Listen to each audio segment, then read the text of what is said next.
सुहृदः एष राजारामशुक्लः वाराणसीस्थ काशीहिन्दूविश्वविद्यालये वैदिकदर्शनविभागे आचार्यः। अत्र पाठशालायां भवतां सर्वेषामपि स्वागतं व्याहरति। गतेषु सत्रेषु अस्माभिः न्यायसिद्धान्तमुक्तावली ग्रन्थम् अधिकृत्य तत्र क्रियमाणः यः प्रत्यक्षप्रमाणविषयकः विचारः तमाश्रित्य काचन चर्चा विहिता। अस्माभिः दृष्टं प्रत्यक्षप्रमा कीदृशी भवति, सा प्रमा केन प्रमाणेन जन्यते, तस्य प्रमाणस्य लक्षणं किं भवति, प्रत्यक्षप्रमाणेन प्रत्यक्षज्ञाने जननीये का प्रक्रिया भवति, तत्प्रसङ्गादेव अनुमितेः तद्घटिकभूतायाः व्याप्तेश्च स्वरूपम् अपि साक्षात्कृतम्। तदनन्तरम् इन्द्रियस्य कीदृशं स्वरूपं भवति इति विचिन्तितम्। इन्द्रियस्य विषयेण सह सन्निकर्षाः कथं भवन्ति, कीदृशाश्च ते भवन्ति, तेषां लौकिकालौकिकभेदेन विभागः अपि दृष्टः, सन्निकर्षाणां षड्विधरूपता अपि दृष्टा, तेषां प्रत्यक्षसन्निकर्षाणां प्रक्रिया अपि साक्षात्कृता।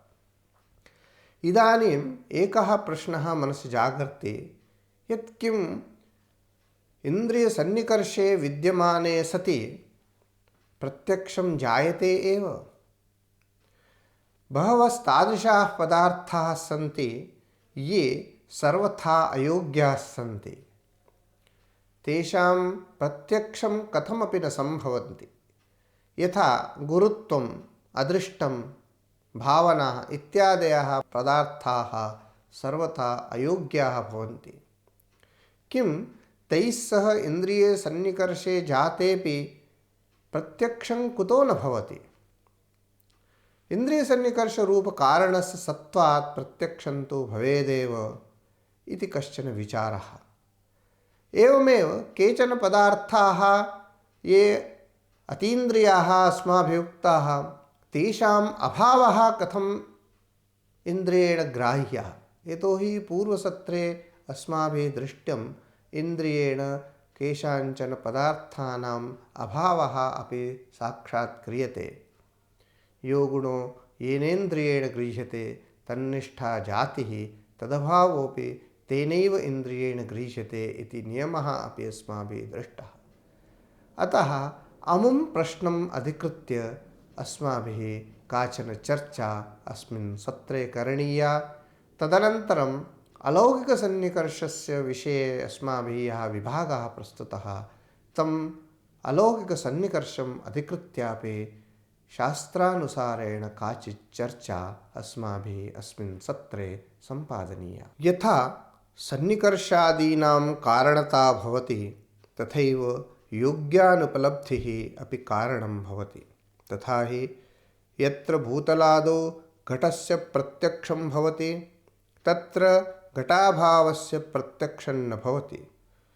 यत्र च घटस्य प्रत्यक्षं न भवति, तत्रैव घटाभावस्य प्रत्यक्षं भवति।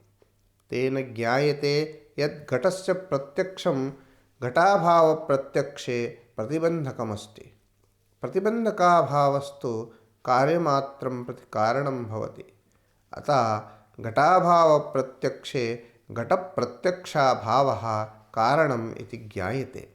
तेन अभावप्रत्यक्षे प्रतियोगिप्रत्यक्षाभावः कारणम् इति सामान्यकार्यकारणभावः समागच्छति। प्रतियोगिप्रत्यक्षाभावः एव प्रतियोग्यनुपलब्धिपदेन उच्यते। किन्तु तत्र योग्यतापि अपेक्षिता। सा च योग्यता प्रतियोगिसत्त्वप्रसञ्जनप्रसञ्जितप्रतियोगिकत्वरूपा। यत्र भूतलादौ घटो नास्ति, तत्र यदि अत्र घटः स्यात् तर्हि उपलभ्येत इति आपादयितुं शक्यते। अर्थात् तत्र वर्तमानस्य घटाभावस्य प्रतियोगिनो घटस्य सत्त्वस्य आरोपेण घटोपलम्भस्य आरोपः कर्तुं शक्यते। अर्थात् तत्र वर्तमानस्य घटाभावस्य प्रतियोगिनः घटस्य सत्त्वस्य आरोपेण घटोपलम्भस्य आरोपः कर्तुं शक्यते। तादृशघटोपलम्भप्रतियोगिकः यः अभावः घटोपलम्भाभावः अर्थात् घटानुपलब्धिः तस्मिन् प्रतियोगिसत्त्वप्रसञ्जनप्रसञ्जितप्रतियोगिकत्वरूपा योग्यता विद्यते। तथा च प्रतियोग्यनुपलब्धौ योग्यतायाः सत्त्वेन भूतलादौ घटाभावस्य प्रत्यक्षं भवति। किन्तु भूतलादौ यदि अत्र परमाणुः स्यात् तर्हि उपलभ्येत इति आपादयितुं न शक्यते। परमाणोः सत्त्वदशायामपि भूतलादौ तस्य प्रत्यक्षासम्भवात्। अतः परमाण्वादि अतीन्द्रियपदार्थानुपलब्धौ योग्यतायाः विरहेण परमाणुवादिप्रतियोगिकस्य अभावस्य प्रत्यक्षं न संभवति। चक्षुर्ग्राह्यस्यापि घटस्य अन्धकारे यदि अत्र घटः स्यात् तर्हि उपलभ्येत इति आपादनं न संभवति। अतः अन्धकारे घटाभावस्य चाक्षुषं प्रत्यक्षं न जायते। त्वाच प्रत्यक्षं तु संभवति। अन्धकारेऽपि यदि अत्र घटः स्यात् तर्हि त्वचा उपलभ्येत इति आपादयितुं शक्यत्वात्। निष्कर्षरूपेण इदं वक्तुं शक्यते यत् अत्यन्ताभावप्रत्यक्षे प्रतियोगिनः अन्योन्याभावप्रत्यक्षे च अधिकरणस्य योग्यता अपेक्षते। घटस्य योग्यतया भूतलादौ घटाभावस्य प्रत्यक्षं भवति। परमाणोः अयोग्यतया भूतलादौ परमाण्वभावस्य प्रत्यक्षं न भवति।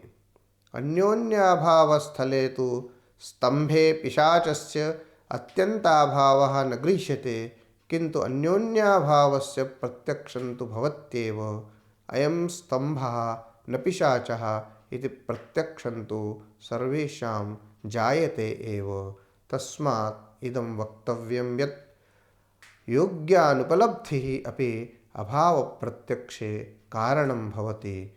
अनैव प्रक्रियया नैयायिकैः अभावस्य अतिरिक्तप्रमाणता अपि परैः स्थापिता निराक्रियते।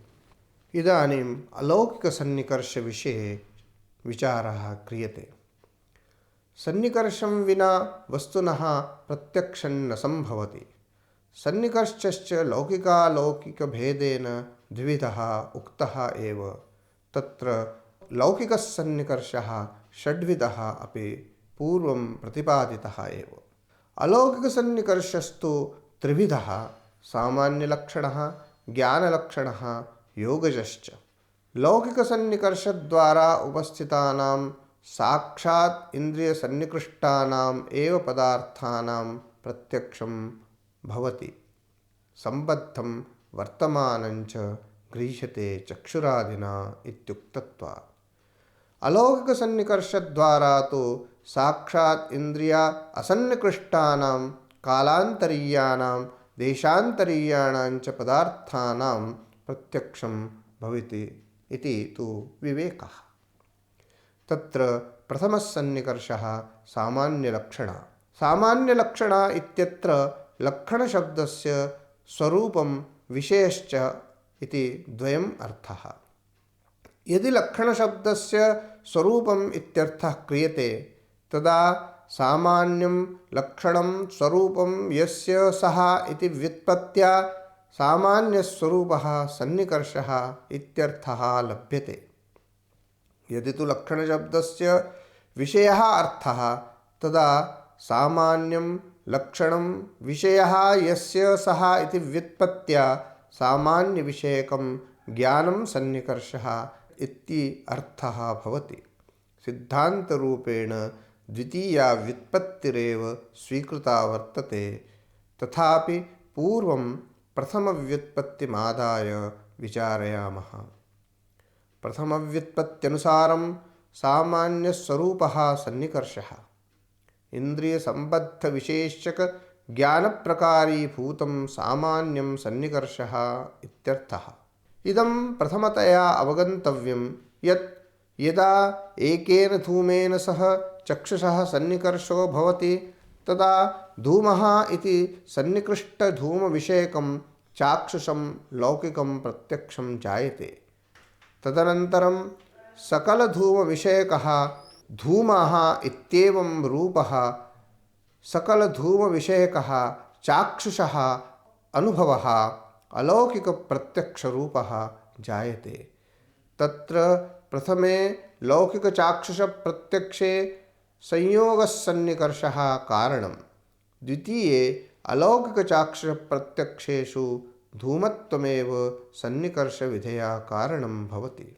उक्तं हि इन्द्रियसम्बद्धविशेषकज्ञानप्रकारीभूतं सामान्यं प्रत्यासत्तिः। तथा हि इन्द्रियं चक्षुः इन्द्रियसम्बद्धः धूमः तद्विशेषकं ज्ञानं धूमः इति तस्मिन् ज्ञाने प्रकारीभूतं सामान्यं धूमत्वम् इति रीत्या सकलधूमविषयके अलौकिकप्रत्यक्षे धूमत्वरूपसामान्यलक्षणसन्निकर्षः कारणं भवति। ननु यथा धूमः इन्द्रियसम्बद्धो वर्तते तथैव सुसंयुक्तसमवायसम्बन्धेन धूमत्वमपि इन्द्रियसम्बद्धं वर्तते एव। तथा च इन्द्रियसम्बद्धं सामान्यमेव सन्निकर्षः अस्तु किमर्थम् इन्द्रियसम्बद्धविशेषकज्ञानप्रकारीभूत सामान्यपर्यन्तानुधावनम् इति चेत् न। तथा सति यत्र धूलीपटलं दृष्ट्वा अयं धूमः इति भ्रमो जातः तत्र धूमत्वेन सामान्यलक्षणासन्निकर्षेण यावद्धूमविषयकम् अलौकिकं प्रत्यक्षं यद्भवति तन्न स्यात्। तत्र सामान्येन धूमत्वेन सह इन्द्रियसम्बन्धाभावात् इन्द्रियसम्बद्धविशेषकज्ञानप्रकारीभूतं सामान्यम् इत्युक्ते तु उक्तस्थले इन्द्रियसम्बद्धं धूलीपटलं तद्विशेषकं ज्ञानम् अयं धूमः इति भ्रमात्मकं ज्ञानं तत्र प्रकारीभूतं सामान्यं धूमत्वम् इति धूमत्वरूपसामान्यलक्षणसन्निकर्षेण यावद्धूमविषयकम् अलौकिकं प्रत्यक्षं सम्भवति। ननु यत्र केनचित् प्रमाणेन गुरुत्वज्ञानानन्तरं गुरुत्वत्वरूपसामान्यलक्षणसन्निकर्षेण यावद्गुरुत्वविषयकं मानसम् अलौकिकं प्रत्यक्षं जायते, किन्तु गुरुत्वस्य अतीन्द्रियतया गुरुत्वेन सह मनसः सन्निकर्षाभावात् इन्द्रियसम्बद्धविशेषकज्ञानप्रकारीभूतं सामान्यं न हि गुरुत्वत्वम् इति कथं तस्य सन्निकर्षत्वम् इति चेत् न। मनसा अलौकिकप्रत्यक्षं प्रति केवलं ज्ञानप्रकारीभूतं सामान्यं सन्निकर्षः न तु तत्र इन्द्रियसम्बद्धविशेषकत्वस्यापि प्रवेशः। अतः पूर्वोक्तदोषस्य आपत्तिः नास्ति। कार्यकारणयोः सामानाधिकरण्यम् आवश्यकं भवति। अत्र च अलौकिकं प्रत्यक्षं कार्यं तच्च आत्मनि समवायसम्बन्धेन तिष्ठति। कारणं सामान्यं तु आत्मनि नास्ति। तर्हि तयोः व्यधिकरणयोः कथं कार्यकारणभावः इति प्रश्ने उच्यते। अत्र कार्यतावच्छेदकसम्बन्धः न समवायः किन्तु अलौकिकमुख्यविशेष्यत्वं, कारणतावच्छेदकसम्बन्धश्च आश्रयत्वम्। इदम् अस्माभिः रेखाचित्रमाध्यमेन ज्ञातुं शक्यते। कार्यं हि सकलघटविषयकं घटाः इत्याकारकम् अलौकिकप्रत्यक्षं। तच्च अलौकिकप्रत्यक्षम् अलौकिकमुख्यविशेष्यतासम्बन्धेन घटे वर्तते। तत्र घटत्वरूपं कारणम् अपि आश्रयत्वसम्बन्धेन वर्तते इति कृत्वा तयोः सामानाधिकरण्यं भवितुम् अर्हति। सामान्यलक्षणसन्निकर्षः इत्यत्र सामान्यपदं न जातिवाचकं किन्तु समानानां भावः सामान्यम् इति व्युत्पत्त्या धर्ममात्रपरम्। अत्र कुत्रचित् घटत्वं सन्निकर्षः कुत्रचिच्च घटस्सन्निकर्षः घटस्यापि घटवतां सामान्यत्वात्। किन्तु यदि ज्ञानप्रकारीभूतं सामान्यमेव सन्निकर्षरूपेण स्वीक्रियते तदा यत्र पूर्वम् एकस्य घटवतः चक्षुषा प्रत्यक्षं जातं पश्चात् तस्य घटस्य नाशः अभवत् पुनः मनसा तस्य घटवतः स्मरणम् अजायत तदा घटात्मकसन्निकर्षेण मनसा सर्वेषां घटवतां मानसम् अलौकिकं प्रत्यक्षम् उत्पद्यते किन्तु तन्न स्यात्। कुतः ज्ञानप्रकारीभूतस्य सामान्यस्य घटस्य प्रत्यक्षाव्यवहितपूर्वक्षणे विरहात् तस्य घटस्य पूर्वमेव विनष्टत्वात्। किंच यत्र केनचित् घटः चक्षुषा साक्षात्कृतः अपरस्मिन् दिवसे घटेन सह चक्षुषः लौकिकसन्निकर्षं विनापि घटत्वरूपसामान्यलक्षणासन्निकर्षेण यावद्घटविषयकम् अलौकिकं चाक्षुषं प्रत्यक्षं स्यात्। कुतः इन्द्रियसम्बद्धविशेषकज्ञानप्रकारीभूतसामान्यस्य घटत्वस्य नित्यत्वेन परदिनेऽपि तस्य विद्यमानत्वात् इति प्रश्ने उच्यते। अतएव सामान्यलक्षणा इत्यत्र लक्षणपदस्य स्वरूपम् इति नार्थः किन्तु विषयः इत्यर्थः स्वीक्रियते। तथा च इन्द्रियसम्बद्धविशेषकज्ञानप्रकारीभूतं सामान्यं न सन्निकर्षः किन्तु सामान्यविषयकं ज्ञानं सन्निकर्षः। तथा च यत्र इन्द्रियसम्बद्धविशेषकज्ञानप्रकारीभूतसामान्यस्य घटस्य नाशः तत्र सामान्यात्मकस्य घटस्य नाशेऽपि स्मरणात्मकस्य घटज्ञानस्य विद्यमानत्वेन घटज्ञानात्मकसन्निकर्षद्वारा यावतां घटवतां प्रत्यक्षं संभवति।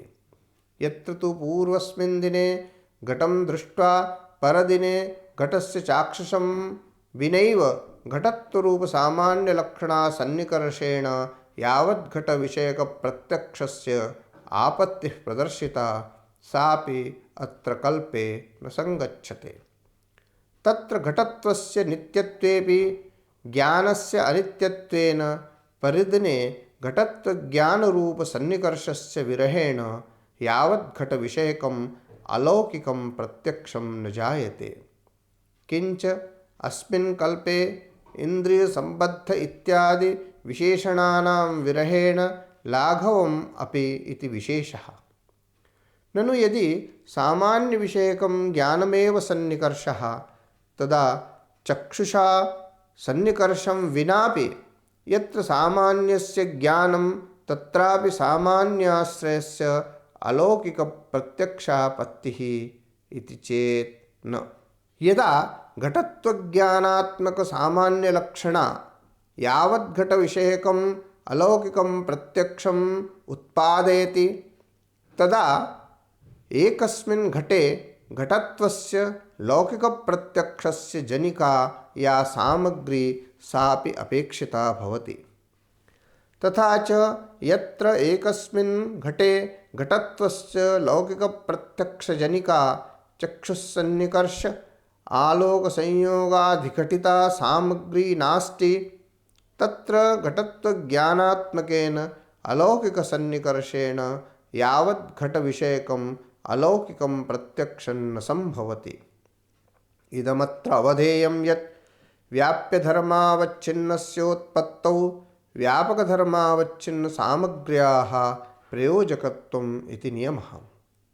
अत्र च व्याप्यधर्मः घटत्वप्रकारकघटविशेषकम् अलौकिकं चाक्षुषं व्यापकधर्मः घटत्वप्रकारकघटविशेषकं लौकिकचाक्षुषं तथा च व्याप्यधर्मावच्छिन्नं कार्यम् अलौकिकप्रत्यक्षं तदुत्पत्तौ व्यापकधर्मावच्छिन्नं यत् कार्यं लौकिकप्रत्यक्षं तस्य सामग्री सन्निकर्ष आलोकसंयोग उद्भूतरूपाधिघटिता तस्याः प्रयोजकत्वम् लौकिकप्रत्यक्षसामग्री विरहकाले अलौकिकप्रत्यक्षं न जन्यते एव। इदानीं द्वितीयः अलौकिकसन्निकर्षः ज्ञानलक्षणसन्निकर्षः निरूप्यते। त्रिविध अलौकिकसन्निकर्षेषु अन्यतमः ज्ञानलक्षणसन्निकर्षः। ज्ञानलक्षणसन्निकर्षः अर्थात् ज्ञानस्वरूपः सन्निकर्षः। उदाहरणं यथा प्रथमतः चन्दनं दृष्ट्वा तत्र च घ्राणेन्द्रियेण सौरभप्रत्यक्षानन्तरं कालान्तरे दूरतः एव तच्चन्दनं दृष्ट्वा सुरभिचन्दनम् इत्याकारकं चाक्षुषं प्रत्यक्षं जायते। तत्र इयं जिज्ञासा जायते यत् सौरभस्य प्रत्यक्षं तु घ्राणेनैव कर्तुं शक्यते, चक्षुषा सौरभस्य प्रत्यक्षं कथं सम्भवति? सौरभे चक्षुर्ग्रहणयोग्यता अभावात्।